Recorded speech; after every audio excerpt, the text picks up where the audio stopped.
So the Prime Minister announced our next Governor-General today. Prominent business leader and activist Sam Mostyn will be sworn in on July the 1st. This is a bad appointment. This is unlikely to work out particularly well for Sam Mostyn or for Anthony Albanese. And this is no poor reflection on Mostyn. She's an intelligent, articulate, experienced woman who's been highly active across many areas of our community. I've had dealings with her myself, hosting a forum with her I recall as one of the speakers, and she's engaging and she's personable. But she's simply not the sort of person who should be appointed as the King's representative in Australia. She's not the sort of person who should serve as our de facto head of state. And that's because she is an activist. She made her name as an advocate for causes. Primarily, she's pushed quite a radical feminist agenda in business, but she's also been at the forefront on climate activism, and she's led the charge for the ESG agenda, that push for business to focus less on the bottom line and more on the environment, social and governance goals set by the United Nations and others. You would have seen the rise of ESG, environmental, social and governance principles, driving the big flows of capital into companies, and the investors at superannuation funds investing in companies on boards I sit on. These are the questions they are asking ASX-listed companies. Where are your women? Are you solving for gender equality? Have you fixed your gender pay gaps? Why are there no women in the pipeline coming up? Is there a culture of harassment or danger? They're front questions rather than, can you show me the profit and loss?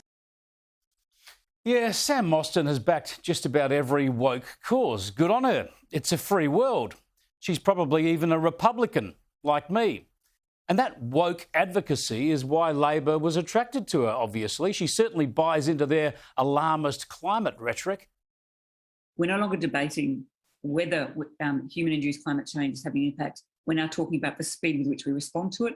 Mm-hmm. And the evidence is in the scientific, the cultural, the lived experience, whether it's extreme heat, bushfires, floods, extreme weather that sits in our systems that lead to more hurricanes and cyclones.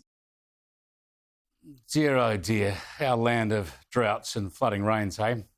Now, Mostyn is smart. She knows her way around government and processes, and she knows that the Governor-General's role is not to have opinions on political issues.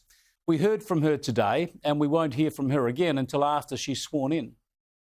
I'm deeply honoured by this great privilege and look forward to representing the values, hopes and aspirations of all Australians.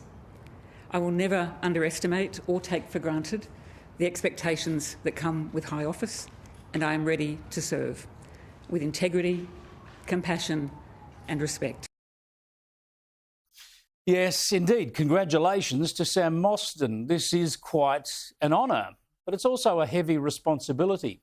Will she be able to resist the temptation to buy into issues around gender equity, climate action, or the ESG agenda in business? Or will she subtly continue to push this political agenda, thereby politicising the role of Governor-General? The Prime Minister recognised her advocacy when he made the announcement today. Australia will always be a stronger and more successful country when we draw on the skills and smarts of all of our citizens.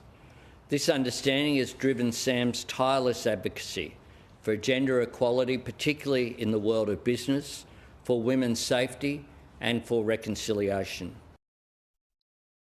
Tireless advocacy? That's not the job of a Governor-General.